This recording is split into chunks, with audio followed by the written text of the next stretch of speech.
Hi everyone, I am Julin K. Thomas, faculty working in Triple M College of Nursing. Today I am going to discuss about the landmarks of chest.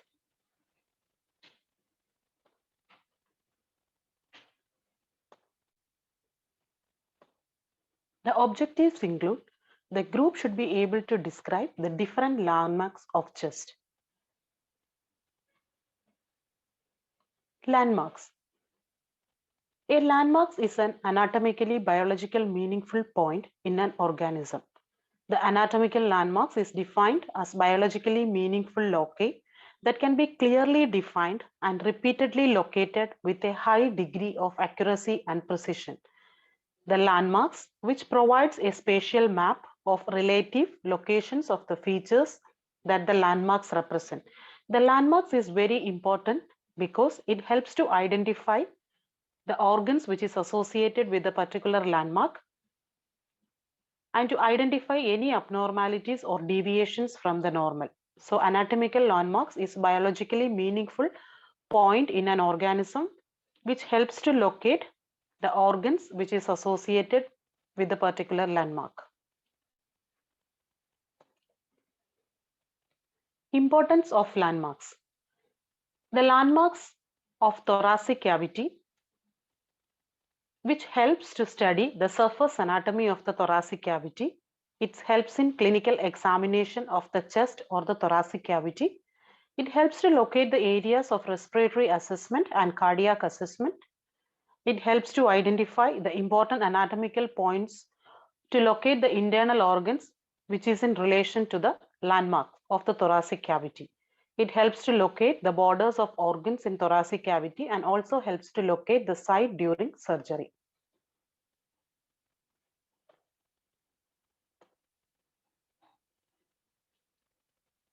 Landmarks of chest.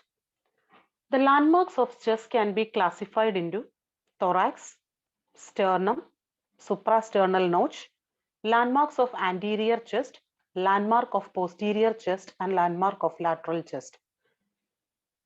The thorax, which extends from neck to the diaphragm. So the thorax can be divided into three parts. The thorax can be divided into anterior thorax, that is the front part of the thoracic cavity, lateral thorax, that is the side, and the posterior thorax, that is the back side of the thoracic cavity. Another important landmarks of the chest or the thorax includes the sternum, the suprasternal notch, then different landmarks or imaginary lines which passes through the thoracic cavity.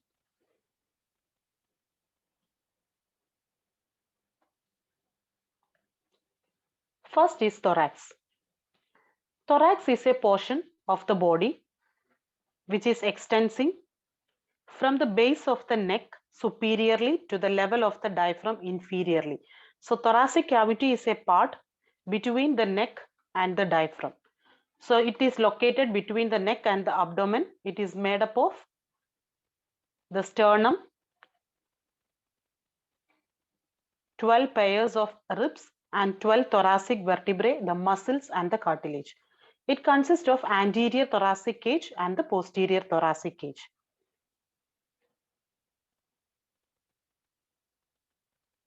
So this thorax or this part of the thorax which protects the internal organs which lies in the thoracic cavity, which includes the lungs and the heart. Anterior thoracic cavity. So anterior thoracic cavity consists of the suprasternal notch, the clavicle or otherwise known as collarbone, the sternum or otherwise it is known as the breastbone, and the 12 pairs of the ribs. So the suprasternal notch, it is a U-shaped indentation which is located on the superior border of the manubrium at the level of second intercostal space. Clavicle, otherwise it is known as the collarbone, which extends from the manubrium to the acromion process of the scapula. So here we'll have the clavicle. Sternum or breastbone, which lies in the center of the chest, which is located in the anterior part of the thoracic cage. and 12 pairs of ribs. Each pair of ribs which articulates with its respective thoracic vertebrae, which also act as a protection of the organs in the thoracic cavity.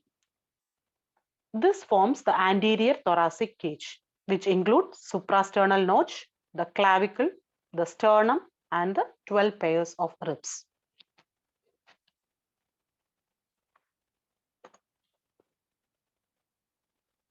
Posterior thoracic cage.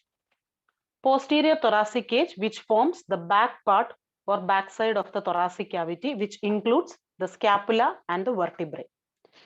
Scapula, it is also known as the shoulder bone, is the bone that connects the humerus with the clavicle. And the vertebrae in the thoracic cavity, which consists of the thoracic spine, which has 12 vertebrae located from T1 to T12. So T1 to T12 will consist of the thoracic.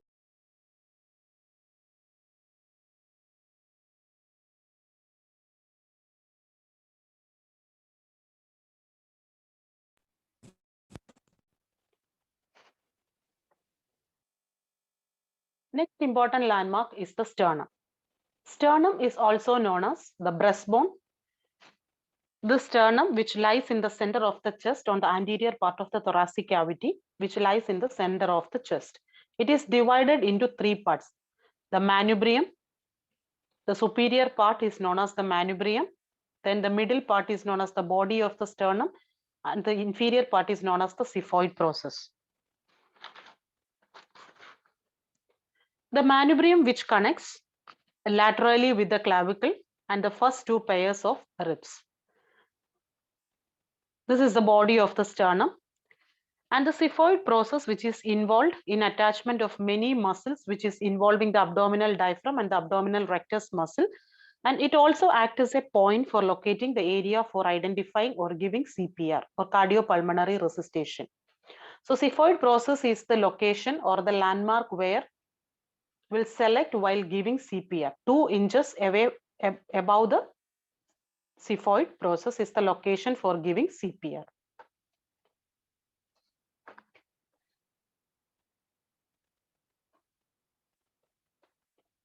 Suprasternal notch. This is another landmark of the thorax. So suprasternal notch, this is a U-shaped indentation which is located on the superior border of the manubrium. So the central bone or the breastbone, the superior part, there is a U-shaped indentation or space that is known as suprasternal notch. It is at the level of second intercostal space and is used as a starting point to count the ribs. A few centimeters below that, there is a notch or a bony bridge can be palpated where the manubrium articulates with the body of the sternum. So this is referred as the sternal angle. Otherwise, it is known as angle of Lewis. The significance of sternal angle or angle of Lewis is that it is at the level of sternal angle, the trachea, which bifurcates or divides it into the right and the left main bronchi. So that is the significance of sternal angle or angle of Lewis. A few centimeters below this notch, that is the suprasternal notch, there is a bony prominence can be palpated where the manubrium articulates with the body of the sternum, which is known as sternal angle. This is the angle or point which the trachea divides it into right and the left principal bronchi.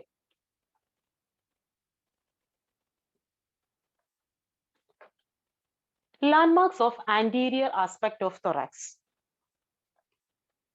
To describe a location around the circumference of the chest wall, certain imaginary lines running vertically on the chest wall that will be used to identify the organs which is located in the thoracic cavity. So these imaginary lines act as a landmark of the thoracic cavity or chest. So on the anterior chest, the imaginary lines include the right midclavicular line, the left midclavicular line, mid-sternal line, and the anterior axillary line. An imaginary line which is running through the center of the breastbone or the sternum, that is known as the mid-sternal line, which divides the thoracic cavity into two. The imaginary line which is running through the midway of the clavicle, which runs through the nipple down. So that is the right midclavicular line. The imaginary line which is passing through the left clavicle, the midway of the left clavicle, which runs through the nipple, that is the left midclavicular line. Anterior axillary line. Anterior axillary line which extends from the anterior axillary fold along the anterolateral aspect of the thorax. So that is the anterior axillary line. These are the imaginary lines which runs through the anterior aspect of the thorax. The right and the left midclavicular line, the mid-sternal line, and the anterior axillary line.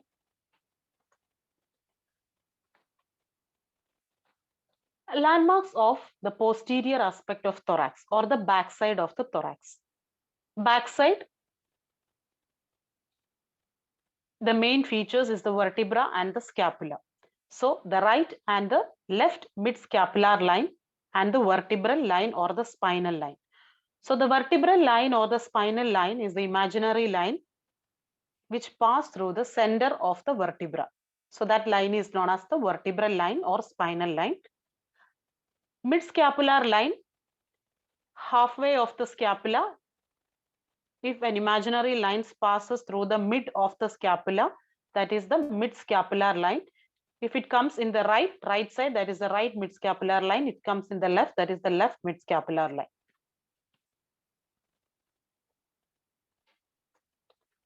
Lateral aspect of thorax. The lateral aspect of the thorax is divided into three parallel lines, that is anterior axillary line, mid-axillary line, and the posterior axillary line. The anterior axillary line, which extends from the anterior axillary fold along the anterolateral aspect of thorax, whereas the posterior line, which runs from the posterior axillary fold down to the posterior lateral aspect of the chest fold. And the middle line, which starts from the middle axillary fold, which runs downward, that is the mid-axillary line. So these are the three imaginary lines which runs through the lateral aspect of the thorax: anterior axillary line, mid-axillary line, and posterior axillary line.